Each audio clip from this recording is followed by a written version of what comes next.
O'Reilly is going to take on President Obama, and I'm going to take on Bill O'Reilly. He's addressing President Obama's speech on race on Friday. O'Reilly's back on Monday, and he's going to let the president have it. He's glad he talked about race, but he claims he's got everything wrong because, of course, Bill O'Reilly has black people figured out much better than President Obama. So let's hear. Young black men commit homicides at a rate 10 times greater than whites and Hispanics combined. When presented with damning evidence like that, and like the mini Holocaust in Chicago, where hundreds of African Americans are murdered each year, the civil rights industry looks the other way or makes excuses. They blame guns, poor education, lack of jobs. Rarely do they define the problem accurately. So here it is. The reason there is so much violence and chaos in the black precincts is the disintegration of the African American family. Right now, about 73% of all black babies are born out of wedlock. That drives poverty. And the lack of involved fathers leads to young boys growing up resentful and unsupervised.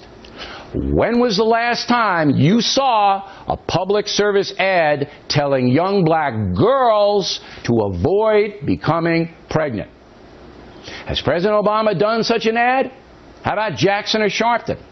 Has a congressional black caucus demanded an ad like that? How about the PC pundits who work for NBC News? White people don't force black people to have babies out of wedlock. That's a personal decision. A decision that has devastated millions of children and led to disaster both socially and economically. So, raised without much structure, young black men often reject education and gravitate towards the street culture, drugs, hustling, gangs. Nobody forces them to do that. Again, it is a personal decision. First of all, stop pretending that you care about black people. They always bring it up in the context of like, oh, there's so much black on black crime, and God, you know, the victims are black, and I'm the one looking out for them. No, you're not. All you want to do, and it screams through that whole piece, is you want to blame black people. They've created a Holocaust, a mini Holocaust in Chicago. Look, we've covered Chicago on this show many times, and it's a disaster what's happening. It's not a Holocaust. There's way too much gun violence in Chicago. But it isn't black people holocausting their own people, etc. When he talks about how, oh my God, there's no ads at all talking about how young black girls shouldn't get pregnant. That's not true. We covered the ads on the show. And there were some controversial ads about how don't get pregnant, what happens to the kid if you wind up getting pregnant, etc. So it's just not true as usual with Bill O'Reilly. He says, how come President Obama isn't doing that ad? Really? President Obama is going to do an ad about, hey, don't get pregnant. Is he going to do every public service announcement in the country? It's absurd. What does O'Reilly actually want to do? He wants to blame black people for every part of the problem. It's your personal decision. It's your fault. And the people that didn't fix it are President Obama, Al Sharpton, Jesse Jackson. It's their fault for not fixing it. And he literally says in the middle there, don't blame white people. Now, look, are there 73% of blacks kids now being born out of wedlock? Yes, that's true. Do you know that for under the age of 30, for all races, now the majority of kids are born out of wedlock? It's not just a black issue. It's more of a generational issue than anything else.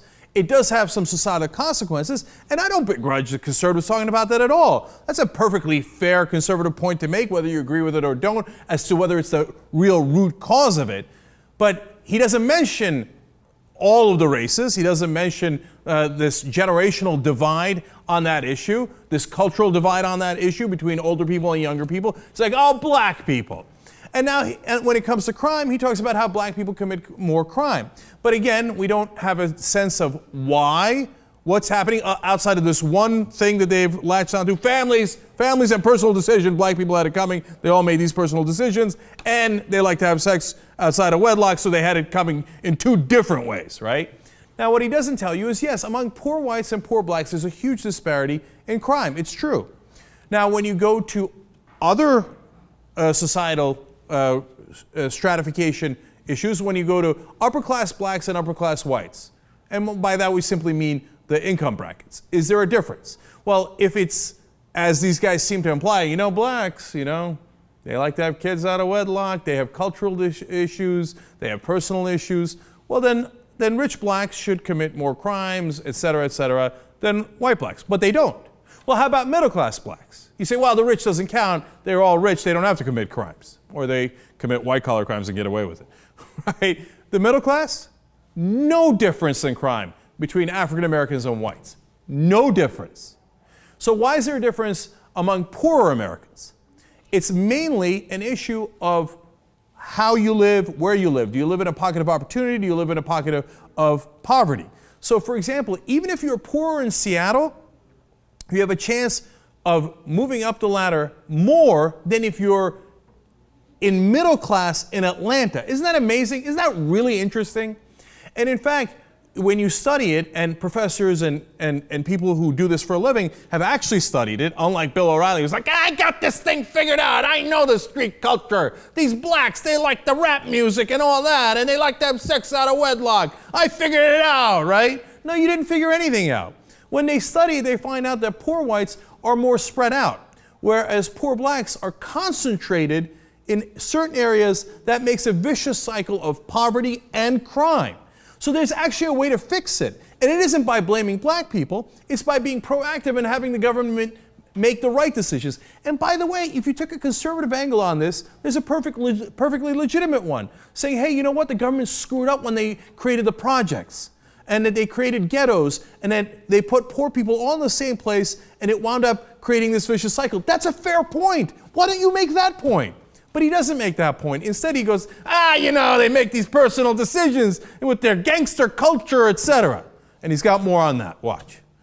But the entertainment industry encourages the irresponsibility by marketing a gangsta culture, hip-hop, movies, trashy TV shows to impressionable children. In fact, President Obama has welcomed some of the worst offenders in that cesspool to the White House, when he should be condemning what these weasels are doing. These so-called entertainers get rich, while the kids who emulate their lyrics and attitude destroy themselves. And then there's the drug situation. Go to Detroit and ask anyone living on the south side of the 8 Mile Road what destroyed their city. They will tell you narcotics.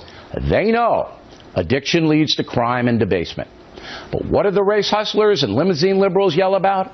The number of black men in prison for selling drugs. Oh, it's so unfair. It's a nonviolent crime, and blacks are targeted.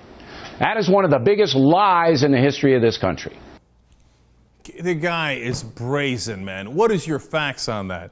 In fact, we've shown you that they just did a study and found out that even though whites and blacks do drugs at the same rate, blacks across this country are arrested at a 4 times higher rate. That's a fact. But in the no spin zone, they don't give a damn about facts. Now, does that fact mean that there isn't a drug problem in some of the inner cities? Of course there's a drug problem in the inner cities. It doesn't mean that at all. But it doesn't mean because there's a drug problem in the inner cities that you have to crack down on the people who took those drugs and say, we're going to punish you more than we punish white people. We're going to put you in jail where you're going to get exposed to more crime, more drugs, etc. That's an incredibly dumb way to go about it. And one more thing. At every step of the way, O'Reilly has condescension dripping from his mouth. Oh, the race hustlers. And in the past, he's talking about pimps and hustlers. Those code words are so hard to figure out. When's the last time Bill O'Reilly ever called a white person a hustler or a pimp? And whenever he talks about black people, those gangsters, and they get invited to the White House, those weasels, those hustlers, those pimps, etc. Bill O'Reilly, I can't quite tell if you're really trying to help black people or just blame them. It's kind of hard to figure out. You really got me in your no spin zone.